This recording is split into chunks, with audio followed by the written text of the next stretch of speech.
Siete pronti per la lezione di oggi? Niente libri, vi serviranno soltanto 3 strumenti, una forchetta, un coltello ed un cucchiaio. Impareremo i piatti regionali italiani che tutti dovrebbero provare una volta nella vita.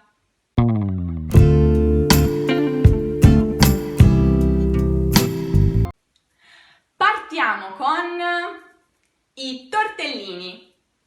Ci troviamo in Emilia-Romagna e si tratta di una pasta ripiena con prosciutto, funghi o carne, perfetta per il ragù o il brodo. Ma sapete perché i tortellini hanno questa forma così particolare? Dovete sapere che nel 1200 arriva in una locanda una giovane donna molto bella. Il proprietario della locanda la accompagna in camera e, colpito dalla sua bellezza, rimane a spiarla dalla serratura della porta. E quello che lo affascina di più è l'ombelico della giovane donna. Per questo, al momento di preparare la cena, decide di tirare la sfoglia cercando di ricreare proprio la forma dell'ombelico della donna e poi riempie la sfoglia con della carne. Storia affascinante, no? Adesso ci spostiamo nel Lazio e in particolare a Roma. Se state pianificando un weekend nella capitale italiana, quello che non dovete assolutamente perdervi è un buon piatto di carbonara. Uova e guanciale sono gli ingredienti fondamentali, insieme a formaggio pecorino e pepe. Solo questi, diffidate dalle imitazioni. Niente panna, niente burro, niente aglio, niente cipolla, mi raccomando. Ora, in una lista sui piatti tipici italiani ci deve essere per forza lei, la pizza, piatto tipico della Campania e di Napoli in particolare, come saprete. Se volete rispettare le tradizioni, dovete provare la pizza originale, quella caratterizzata dai 3 colori della bandiera italiana. Il rosso del pomodoro, il bianco della mozzarella e il verde del basilico. Si chiama margherita. Noi abbiamo anche realizzato un video proprio sulla storia della pizza margherita. In ogni caso ci sono molti tipi diversi di pizza, ognuna con ingredienti molto particolari e saporiti. Però, per favore, non ordinate mai una pizza con l'ananas. Non è particolarmente apprezzata dagli italiani. Adesso il nostro menù prevede orecchiette e rape. E qui gioco in casa perché questo è il piatto tipico della mia regione, la Puglia. Si tratta di un piatto che unisce bontà, semplicità e leggerezza. Infatti, le rape, che sono un tipo di verdura, sono unite con questa pasta, che è una pasta fatta a mano, che si chiama proprio orecchiette perché, se vedete la forma, ricordano un po' delle piccole orecchie. Adesso in realtà sono poche le persone che sanno ancora realizzare questo tipo di pasta a mano, però nel 500 quella di preparare le recchie era una dote matrimoniale molto importante per le ragazze. Se invece state progettando di trascorrere l'estate in Sicilia, allora non potete affatto rinunciare agli arancini. Si tratta di palle di riso con ragù, piselli e formaggio che vengono impanate e poi fritte. Però a proposito di questo piatto c'è una disputa antichissima. Arancini o arancine? Maschile o femminile? Allora, dipende dalla zona e dalla forma. Perché nella zona di Palermo si chiamano arancine, quindi al femminile, e hanno la forma tondeggiante, proprio come un'arancia. Invece, nella zona di Catania, così come anche sui dizionari di italiano, si chiamano arancini, quindi maschile, e gli arancini hanno una forma di una goccia. Dalla Sicilia ci spostiamo ora in Abruzzo, dove un piatto tipico sono gli arrosticini, secondo a base di carne di pecora. La carne viene tagliata a pezzettini molto piccoli e viene cotta a arrosto. Da qui il termine, appunto, arrosticini. Secondo la leggenda, questo piatto è stato inventato negli anni 30 del Novecento da due pastori abruzzesi. Questi due pastori avevano una pecora un po' vecchia, quindi la sua carne doveva essere molto dura, difficile da mangiare. Per questo i due pastori hanno deciso di tagliare questa carne a pezzetti molto piccoli, così che potesse essere mangiata più facilmente. La Liguria e Genova in particolar modo sono note invece per il pesto, una salsina realizzata con basilico, pinoli, olio e aglio. Questa è perfetta soprattutto se abbinata alla pasta tipica di queste zone, e cioè le trofie, una pasta fresca arrotolata che sembra quasi un cavatappi.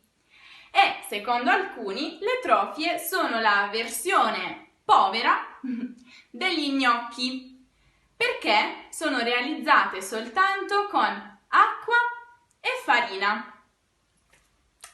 Salendo invece un po' più su e arrivando nella Valle d'Aosta troviamo un piatto tipico chiamato polenta concia.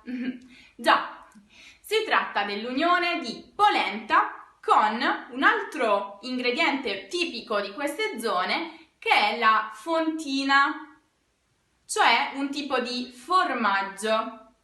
Ebbene, questo abbinamento è perfetto per riscaldarvi durante le fredde notti alpine. E nel Veneto il piatto tipico è risi e bisi. Questo piatto risale alla cosiddetta Serenissima Repubblica di Venezia ed era infatti proprio preparato per il Doge nel giorno di San Marco, cioè il 25 aprile. Questo piatto è una via di mezzo tra un risotto ed una minestra. Gli ingredienti principali, come dice il nome stesso, risi, cioè riso, e bisi, cioè piselli. Ah, a proposito, fatemi sapere nei commenti quali sono i piatti tipici del vostro paese, della vostra regione. Invece, i canederli sono il piatto trentino per eccellenza, quello che trovate in tutti i ristoranti, proprio in Trentino Alto Adige. Però devono il loro nome alla tradizione tedesca e bavarese in particolare, dove sono chiamati Knödel. Si tratta di piccole palline di pane impastato con vari ingredienti che cambiano un po' da zona a zona, ma sono principalmente speck, erba cipollina, formaggio. Invece, se scendiamo nel sud e in particolare in Basilicata, da provare sono le cosiddette lagane e ceci.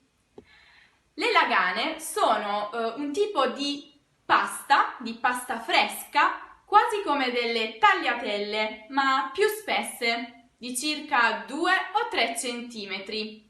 Sono ottime abbinate ai ceci e alla salsa di pomodoro. Sono perfette soprattutto per una fredda sera invernale. Provare per credere. Invece, se ci spostiamo in Piemonte, sapete cosa c'è? La bagna cauda. È un condimento fatto con aglio, olio e acciughe che accompagna verdure sia cotte che crude. E questo piatto ha una lunga tradizione alle spalle, e cioè risale al Medioevo addirittura, quando cioè i contadini e le persone più povere cercavano riparo dal freddo e dalla fame proprio in questo piatto. Invece il pane vrattau è un piatto tipico della Sardegna. Si tratta di fette di pane carasau, che è il pane tipico sardo, alternate a sugo di pomodoro e formaggio pecorino. Sopra invece si mette, per completare l'opera, un uovo cotto nel brodo di pecora. Il risultato finale è questa delizia che trovate accanto a me. Se invece volete assaggiare il frico, dovrete andare in Friuli Venezia Giulia, dove appunto potrete mangiare questa frittata a base di formaggio, burro e patate. E la sua tradizione risale ancora una volta a contadini e boscaioli che portavano questo piatto con loro quando andavano a lavorare nei campi. Quindi, come vedete, la maggior parte delle ricette tipiche italiane sono dei piatti semplici, dei piatti poveri. Quindi la ricchezza della cucina italiana sta proprio nella povertà, nella semplicità dei suoi piatti. Invece, se cercate qualcosa di più esplosivo, vi consiglio di fare un giro in Calabria e assaggiare i filei alla nduja, e cioè una pasta tipica calabrese unita ad un salame molto particolare, l'anduia, che, pensate, si può spalmare. Attenzione però, è molto piccante. Se invece vi trovate in Lombardia, dovete assolutamente provare il risotto alla milanese, che ha un caratteristico colore dorato, grazie allo zafferano, e dà un po' l'idea di ricchezza, non è vero? La sua ricetta risale al 500. Infatti c'era l'assistente di un pittore che amava particolarmente il colore dello zafferano, tanto che al matrimonio della figlia del suo capo, si mise d'accordo con il cuoco per aggiungere lo zafferano al risotto che sarebbe stato servito al banchetto. Un risotto fatto soltanto con il burro. Il risultato? Un grande successo che continua ancora oggi. Se invece passate dall'Umbria, dovete assaggiare la salsiccia di Norcia. Infatti il territorio dell'Umbria è pieno di montagne, quindi si presta perfettamente alla pastorizia. Però gli abitanti di queste zone hanno dovuto trovare un sistema, chiaramente, per poter conservare la carne. Da qui la deliziosa salsiccia, tipica proprio della città di Norcia. Invece le olive ascolane sono un piatto tipico delle Marche. Si tratta di olive ripiene di carne e poi fritte e risalgono all'Ottocento, quando i cuochi delle grandi famiglie nobili decisero di sfruttare la carne, la tanta carne che avevano a loro disposizione e hanno dato vita a questo piatto. Per esaltare invece la Toscana ho scelto la panzanella, un piatto molto fresco, colorato, perfetto per l'estate, che era menzionato anche da Boccaccio, che lo definiva pan lavato. Si tratta, infatti, di pane raffermo ammorbidito con acqua, a cui si aggiungono i gusti e i colori di cipolla rossa, basilico, olio d'oliva, aceto. E ultimo, ma non per questo meno importante, il Molise, dove troviamo la cosiddetta composta molisana. Anche qui un piatto fresco, colorato ed estivo. Si tratta appunto di un composto, quindi di una serie di ingredienti: peperoni, uova sode, pomodori, cetrioli, capperi. Il tutto decorato e condito con i tipici taralli molisani, chiamati pescottera. Ebbene, questo era l'ultimo piatto per oggi. Spero di non avervi messo troppa acquolina in bocca e spero anche che questa nuova tipologia di video vi sia piaciuta. Come sempre, lasciate un commento, così posso preparare altri video culturali per voi, per poter scoprire tutte le tradizioni del bel paese. Alla prossima!